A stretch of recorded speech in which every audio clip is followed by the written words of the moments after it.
সালাম ভাই যখন মেয়র নির্বাচন করবে আমাদের এলাকার উন্নয়নের স্বার্থেই সবাইকে পাশে থাকতে হবে। সালাম ভাইকে অনুরোধ করব যে আমাদের এলাকার দিকে বিশেষভাবে নজর রাখার জন্য।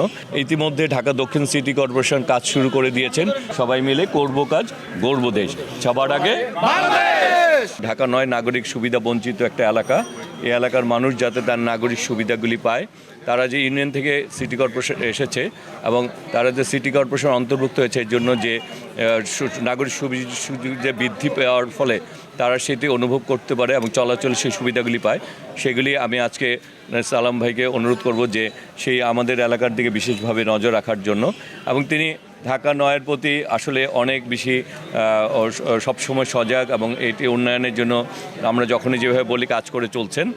আমরা আপনারা জানেন যে সালাম ভাই যেহেতু সব দিক দিয়ে অভিজ্ঞ একজন জনপ্রিয় জননেতা, তা আমরা এই এলাকার মানুষ চাই আগামী দিনে সালাম ভাইয়ের নেতৃত্বে এবং সালাম ভাই যখন মেয়র নির্বাচন করবে তখন আমরা সকলেই মিলে আমাদের এলাকার উন্নয়নের স্বার্থেই সালাম ভাইয়ের পাশে দাঁড়িয়ে আমরা আমাদের মাননীয় প্রধানমন্ত্রী সালাম ভাইকে বিজয়ী করার মাধ্যমে আমরা আমাদের মাননীয় প্রধানমন্ত্রী জনাব তারেক রহমানের হাতকে ইনশাল্লাহ আমরা বিপুল ভোটে আমরা জয় করব।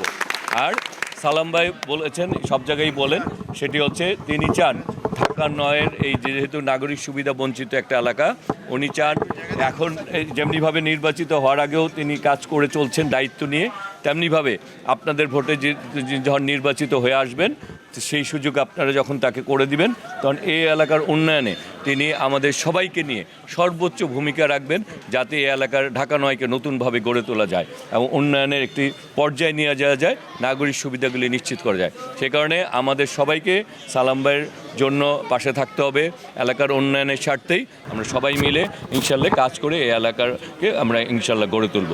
সেই জন্যই বলতে চাই সবাই মিলে করব কাজ, গড়ব দেশ।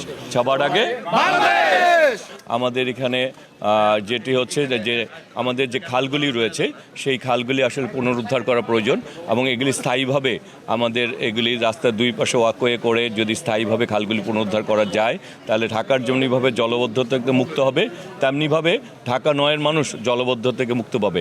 সুতরাং ইতিমধ্যে ঢাকা দক্ষিণ সিটি কর্পোরেশন কাজ শুরু করে দিয়েছেন খালগুলি পুনরুদ্ধার করে দুই পাশে ওয়াকওয়ে তৈরি করার জন্য।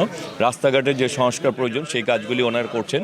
এছাড়া এই এলাকার কবরস্থান, খেলার মাঠের প্রয়োজন, সেই কাজগুলিও আমরা অগ্রাধিকার দিচ্ছি ঢাকা সিটি কর্পোরেশন এবং ঢাকা জেলার সাথে সমন্বয় করে যাতে কবরস্থান এবং খেলার মাঠের জন্য ব্যবস্থা করা যায় সেই কাজগুলিও আমরা করে চলছি। আর নাগরিক সুবিধা বলতে যে এই মানুষের যে চাহিদাগুলি রয়েছে সেগুলোর জন্য আমরা সম্মিলিতভাবে কাজ চিহ্নিত করে কাজগুলি করছি। দেখুন, এই সরকারটি মাত্র 2 মাসও হয়নি, সুতরাং আপনারা যদি মনে করেন যে 2 মাসের মধ্যে আমরা সব কাজ করে ফেলব, দীর্ঘ 17টি বছর অনেক ধরনের অব্যবস্থাপনা ছিল এবং সমন্বয়হীনতা ছিল। আমরা ইতিমধ্যে দেখেছেন যে এই সরকার গঠিত হওয়ার পর থেকেই এখানে এই খাল জেলানিয়াম মান্ডা খালগুলো পরিষ্কার পরিচ্ছন্ন করা হচ্ছে, দুই পাশে উদ্ধার করে দখলদারকে উচ্ছেদ করার ব্যবস্থা করা হচ্ছে, হ্যাঁ, এবং ড্রেনেজের সুবিধাগুলি বৃদ্ধি করার চেষ্টা করা হচ্ছে। সুতরাং সময় তো দিতে হবে, বাট আমরা চেষ্টা করছি কিনা, কাজ করছি কিনা সেটা দেখবেন।